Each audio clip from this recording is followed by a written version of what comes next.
Hi crafty friends, welcome to my channel. My name is Lynn, and okay, you guys have to tell me in the comments below whether you've seen this before or did I just make something up, because I'm playing with the Simon Hurley Birthday Bash collection.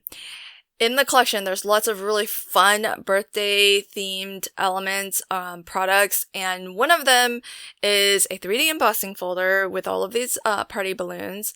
And then separate to that is a die set that cuts out mylar balloons, and it's a layered die set. So there's a layer for the balloon, and then you can add a layer on top that has some portions kind of cut through that are basically like the highlight, the shine of the balloon.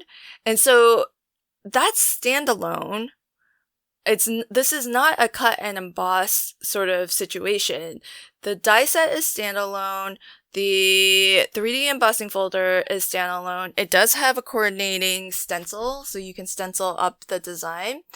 But what I did was I took the dies and I thought, well, in the die set, it's the same three shapes. There's a circle balloon, there's a heart balloon, and there's a star balloon. So I thought, well, it's the same three shapes as what's in the embossing folder. Is it also the same size? And to my surprise and delight, they are the same size. So what I did was I nestled the die cut right back into the embossing folder. This one somehow slipped a little bit and it got a little bit off. So I thought maybe I could save it by maybe trimming the bits that were off, and it just doesn't look the same. Because it doesn't have that same, when you cut something with scissors, it really doesn't have the same finish as something that's been die cut, as something that's been embossed. So I ended up redoing that piece, but basically that lets you see what I did. So all I did was die cut the balloon, and it's going to be the bottom layer of the balloon. And I used a silver mirror card because I'm going for like a very, very dramatic look with the silver and black. Ultimately, I think this will be really fun. But I wanted to keep it very monochromatic. And so the shape is perfect. It's a dead-on match with the balloon that is in the design of the 3D embossing folder. And then I'm going to run that through. Now you kind of have to, hold it kind of tight so that it doesn't slip on its way to your machine and through the machine. I'm using an electric die cutting machine, so once it grabs, it shouldn't shift. But it's just getting it there and making sure it's fed through, that you want to make sure nothing moves. But it's pretty easy to do. And the thing is that because the 3D emboss has such dimension, these they kind of lock in really well, and it's really easy to position because once it's sort of locked in place, you can kind of feel it. And this is so cool. So I don't know, I haven't seen this done, mostly because I don't know that there have been 3D embossing folders with dies, standalone dies that actually fit perfectly. Like I've seen cut and emboss folders, but usually either the cutting die is embedded in the folder or it's sometimes separate. But when I know Spellbinders does it where the dies are separate, so you could do something similar. I just don't know why I've never thought to do this before. So it must be out there. Somebody else must have done this. I've just never seen it. But I was very tickled to discover this. And I love the look of it. Now, I decided to actually, inlay back in 3 balloons, one of each shape, because I thought that would be fun. It kind of fills the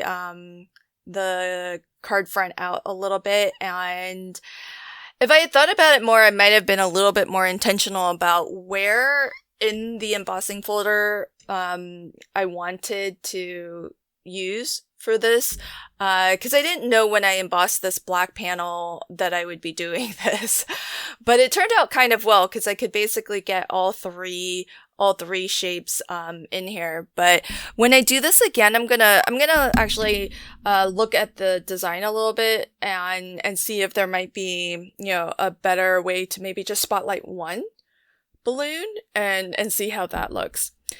In my tray here, I have a boatload of birthday sentiments that I glimmered up.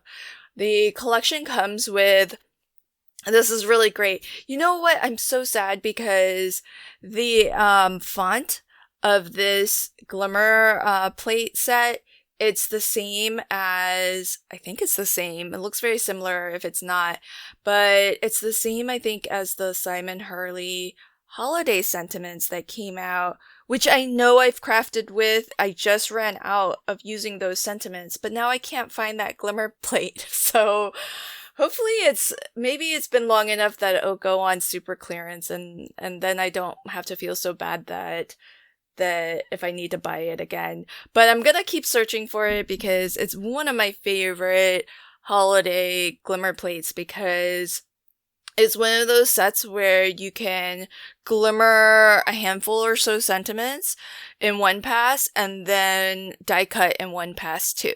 So it's one glimmer plate and one coordinating die plate, but you know, for the work, you're gonna get a handful. And in this case, I think it's more than a handful. It's maybe shy of 10 or thereabouts. So really, really fantastic. I glimmered it up in all the colors, silver on black. I think I did rainbow foil. I think I might have done a set of black foil on white. So I have a lot of options. Now this confetti mix that I'm using is from Crafty Mama Diaries. And I just love it. It's got some different size silver confetti, and then it's got these really small, like very dainty little stars, also in silver. And my attempt at randomization was to just kind of drop the stars down, and I thought to myself, okay, wherever it lands, that's where I'm gonna glue it down. Well, the stars were kind of, you know, jumping all over the place, you know, including off the card. So I just did my best to try to be random. And for me, it's hard because if I use more than 3, I just don't know where to put them. Like if I'm just using 3 bits of sequins, I always do like 2 down in one corner and then 1 in the opposite diagonal corner. But I wanted more than just 3. I wanted several, and it's always hard for me to know where to put these confetti bits, especially when I want to try to add a lot of them, but I still want it to look kind of random. But here's a close-up look. You can see that kind of crimped edge of a Mylar balloon. It's so perfect. I just love this so much, and there's so much dimension in 3D embossing folders. The glimmered sentiment is a lot of fun as well, so everything is just so awesome in this collection. And of course, you could always use more birthday cards, so I do love having more birthday card supplies, and this is just so much fun. Let me know what you think of it in the comments below. Thanks again, and until next time, happy crafting and have a fabulous day. Bye!